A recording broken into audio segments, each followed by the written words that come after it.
একদিন মহারাজ পাণ্ডু তার দুই স্ত্রী কুন্তি আর মাদ্রীকে নিয়ে বনে যান শিকার করতে। শিকারে গিয়ে তিনি এক হরিণ দম্পতির ওপর তীর চালান। তবে তীরবিদ্ধ হওয়ার পর দেখা যায় সেই হরিণ দম্পতি আসলে এক সন্ন্যাসী আর সন্ন্যাসিনী, যারা হরিণের বেশে মিলন করছিলেন।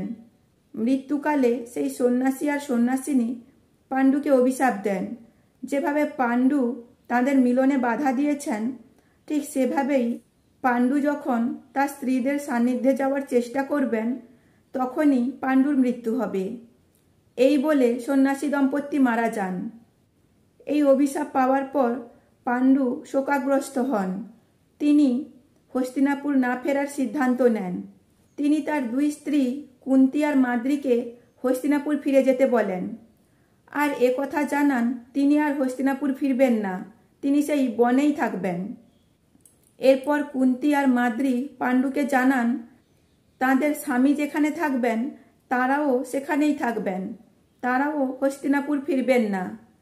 এরপর সারথীর হাতে এই সংবাদ পাণ্ডু হস্তিনাপুরে পাঠিয়ে দেন।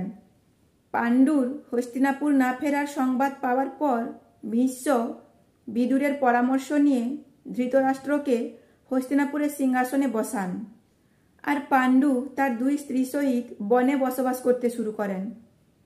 আর হস্তিনাপুরে ধৃতরাষ্ট্রের শাসন শুরু হয়।